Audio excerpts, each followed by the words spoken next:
Welcome back to KIRO Nights. On the line right now is Stacy Jo Rost, a.k.a. teleportation device. Stacy Jo Rost, this hour of KIRO Nights is brought to you by Chef Store. I had a thought today about courage. And what it means to be brave and what it means to be a person who is willing to put themselves out there on the line. And here's why, Stacy Jo Rost. My buddy, Dr. Z, is a hero in many ways. He treats kids with severe autism. He treats kids with gender dysphoria. He's a hero in my book, 7 days out of the week. A person who listens to the show, big fan of the show, wanted to come on KIRO Nights and wanted to have a debate about little trans kids. And I said, okay, great. You can come on the show and we'll have a debate about it and you and I will talk about it. And then this person... we went back and forth via email on 97.3 Nights is the Gmail, by the way, 97.3 Nights. Do you do that, by the way, as a sidebar when you drop in? I'll be like, so we had blah, blah, blah, blah, blah on 710 ESPN Seattle. Middle of a conversation. And then you're like, I hate myself. Yeah, exactly. And so I went back and forth with this guy. Okay. I went back and forth with him. And he said, well, if I come on, obviously I can't have you, edit anything. And I said, we don't edit. Well, We don't edit conversations, man. You would just come on and that's the way that we do it. And he goes, it's live. Or then he said, well, we would need to have an informal conversation first about it. And I said, yeah, no, the way that we would do this is that you would come on and we would have a chat about it for about 9 or 10 minutes. And then we would shake hands and go separate ways. And he said, actually, no, thank you. Actually, no, I don't want to do that. And interesting. So my thought is this, is that for as much as anybody out there might hate your local broadcaster or might despise this person or that person, understand that when you have a radio show, or if you're a professor, or if you're even a retail worker or a pizza delivery driver, that takes a certain amount of courage. And when you try to refer to people as cowards, and then when you say, well, come do what I do, not the whole thing, but come do what I do for 10 minutes, and you go, oh, actually, no thanks. What am I supposed to think about it? Like, and this isn't like, pity me, pity Stacy Jo Rost, pity us radio personalities. This is more of have respect for people who put themselves out there, whether it is a Jack Stine or a Stacy Jo Rost or my buddy Dr. Z. Even if you disagree with it, just respect the courage. That's what's on my mind right now. That's a really good point. It's there's a lighthearted comparison, but depending on how you're looking at it. But I think people do that all the time, at least in my field with athletics. DK Metcalf, a Seahawks wide receiver, who just randomly decided, like, I'm going to compete and try to qualify for the Olympics 100 meter sprint. So he signs up to compete in the heat to see how fast he's going to go. He outweighs most of these guys by like 50 pounds. So he's like inches above them. Right. And I think he might've done track in high school. Either way, though, just incredibly athletic, someone who loves sports, loves competing. Right. So this is right up his alley, even though he's a professional football player, signs up to do it. I think maybe trains for a couple months, tries it, falls like 0.2 seconds too late. I saw it. He finished with 10.36. So many people were commenting, oh, what a bum. Like, I can't believe you. And it's like, what? Like, why would you? It's deciding that it is easier for you to just hate on something. Yeah. Or disagree than engage. Because engaging at all takes a form of courage. Putting yourself out there at all, whether it's physical, right? For DK Metcalf, it's going out there and doing this thing in front of everyone. For you, it's having a conversation about a very controversial or sensitive subject. Right. And being able to go out there and say, my name is Jack Stine. Here's my face. Here's how you can reach out to me. And here's what I think. And it opens you up to people that are just so hateful. But the minute, I don't know if you find this, Jack, outside of this instance, I'm assuming that you do, the minute you reach out to someone to say like, okay, well, what do you think about it? Crickets. Yeah. They crickets. I'm telling you, like, I disagree. I have a lot of friends in the industry that I disagree with on a lot of things. I will say most people I know still come to work every day prepared. They attach their name to it. Yeah. They listen to other people. Even if I fundamentally disagree with them about, say, a political topic, it's something they so passionately care about. And they come in and they put their name on it and they talk about it. And they're open to debating about it. And like, that takes courage. Yeah. And I think that all too often people like to say, for example, this individual referred to my buddy Dr. Z as a coward. Now, Dr. Z treats, I don't know how many hundreds of patients per year for free. He Wait, why did he call Dr. Z a coward? Like, what was this person's logic? Okay, so Dr. Z came on the show last week, and he was talking about trans kids. But we weren't talking about policy prescriptions. We weren't talking about trans kids in sports. We weren't talking about any kind of, this is what... Just talking about trans Just kids. talking about the science, and Dr. Z came on, and before he actually came on, he said, I don't want to talk about any government stuff, because that's where this conversation goes way off into the weeds. And I said, you know what, Dr. Z, you got it. His name is Dr. William Zananti. He's an MD, PhD. I like Dr. Z. He's a brain doctor. He has, I don't know how many hundreds of lives he's saved. So this individual thought to themselves that they would text into the show, and they said, have me on right now. I'll debate Dr. Z. Now, we can't do that live because obviously it would take up a lot of Shane's time. So I said, well, you can come on and then you and I can talk about the government aspect of this and we'll have a chat about it. And this guy who was so hot and heavy to call my very good friend Dr. Z a coward, all of a sudden, now that we're not going to edit the segment, all of a sudden it's, gee golly willikers, I'm not so sure if I want to, geez whiz. I mean, I'm a bit of an introvert, actually. And this is what gets me about it, is that I know so many people out there that consider themselves to be not brave enough, or they consider themselves to not be extroverted enough, or whatever it is. And my thought today is, no. Whatever it is that you do, if you're interfacing at Starbucks with a horrible customer, or if you're at Forever 21 and Stacy Joe Rost comes in, you are brave. Okay, first of all, wow. I'm under attack. Do I have stuff in my cart online? Yeah. But we didn't need to bring it up today. Jack, I'm in my 30s. Please. You are brave if that is what you put into the world. In the same way with, what's his name? Metcalf? DK Metcalf. Yeah. So I saw that footage and I thought to myself, you know what? If that guy dropped like 20 or 30 pounds, he would be unbelievably fast.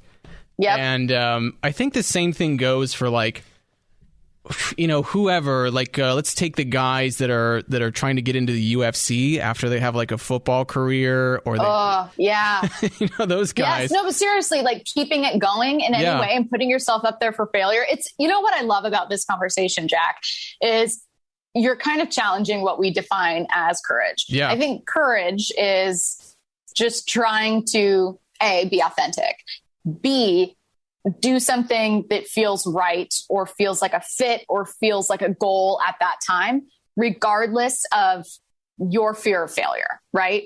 It could be joining for a 10-minute conversation. That takes courage, like you said. Yeah. It doesn't have to be signing up for an Olympic trial. It could be, I've decided that it takes courage for me to go to work today because I'm feeling sad and depressed and awful, but I'm going. Every day of my life.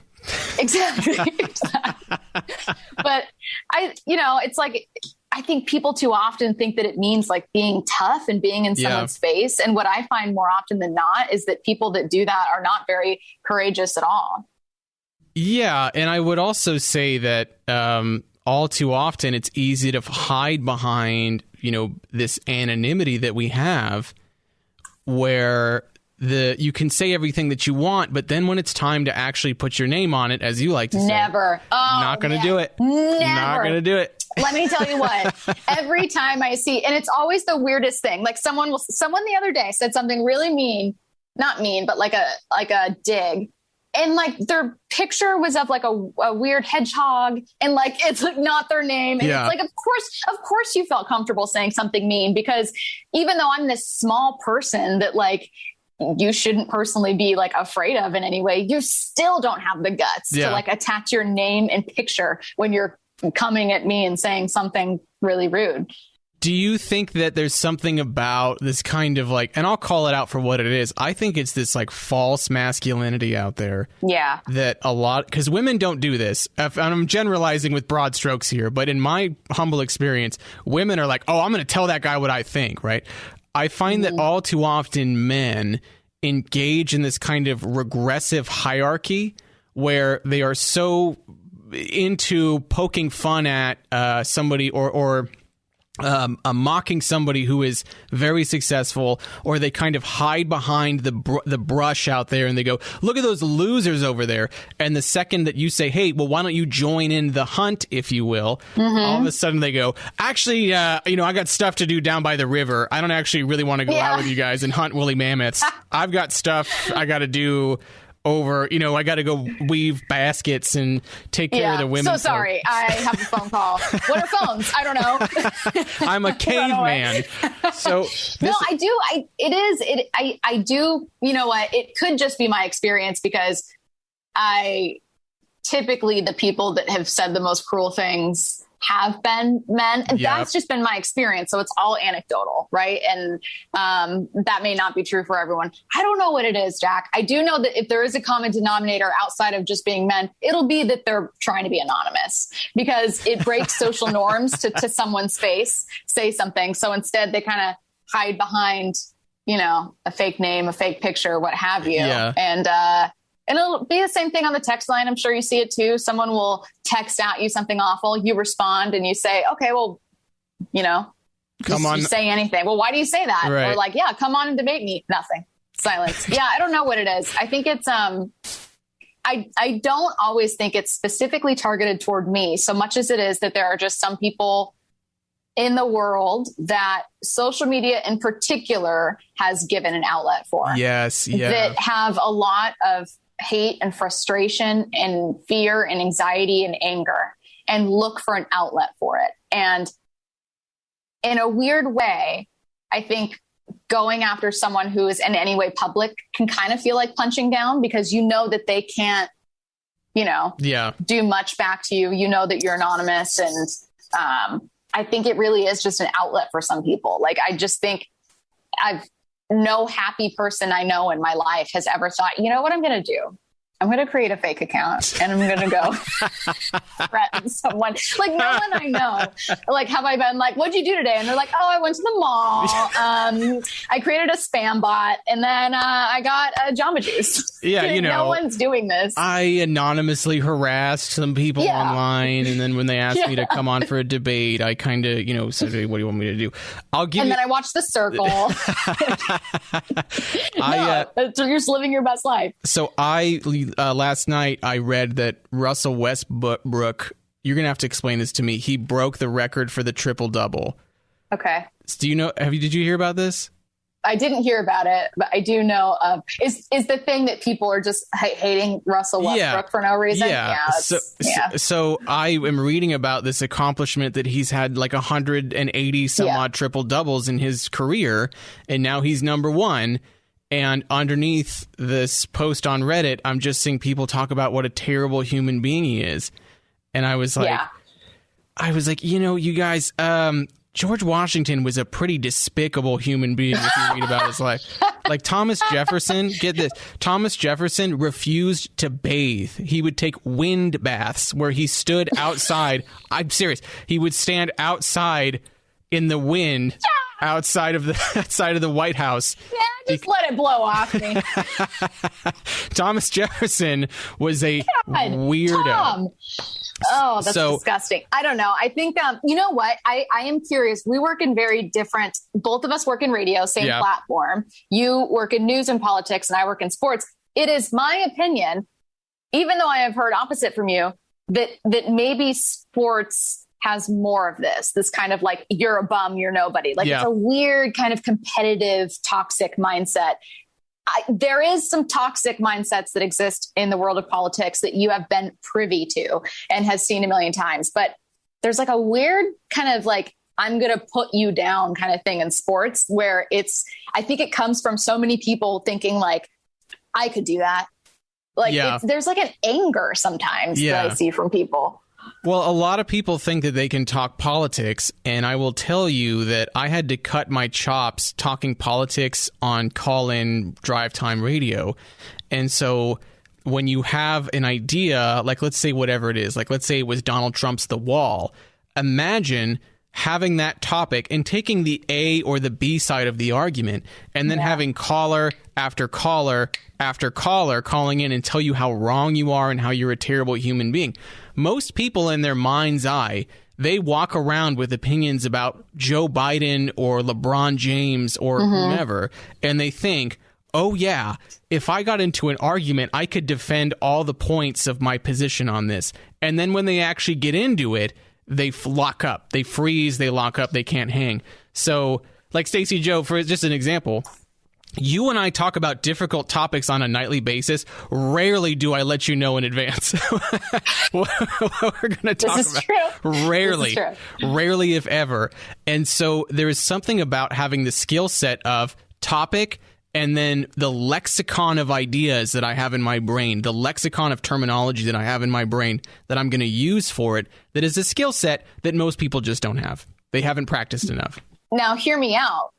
What if some of that comes from an underlying distrust when you're engaging in those conversations? For instance, when I enter into a conversation with you, when you, Jack, and I, Stacy, go into Stine's mind and we decide to talk about what's been on your mind, I know that, first of all, as a guest in your mind, that you're going to be a good host. And secondly, that we are coworkers or peers and that you are a very level-headed person. I wonder if some people engage in those conversations automatically on defense as just a byproduct of like the world they're living in right now. Like automatically they're like, I am ready to, like, I don't trust you in this debate. And so I'm not having a good faith debate with you. Yeah, I didn't even think about that. I think that's a huge part of it. Well, I'm wondering if politics, especially, maybe that's something that's happening. Yeah, but I mean, if somebody came to me and they wanted to make the case to me why Donald Trump was the greatest president of all time, I would want to hear argument A, B, and C before I say, get out of here, get off my radio show. What I would want is the actual conversation first and then to have it unfold over time. I think now you're right. There is such a distrust between people that it makes it almost impossible to have those kinds of conversations. But speaking of Stacy Joe Rost, speaking of impossible, we are up against a hard break. We talked our way all the way up to the break. We did it. So, Stacy Joe Rost, thank you again for coming on KIRO Nights. I really do appreciate it. For everybody out there, you are welcome to send us an email at 973nights@gmail.com. And if you want to come in and you have the courage to do so, you are welcome to come on for a segment. We'll take a really quick break. We'll be right back after this.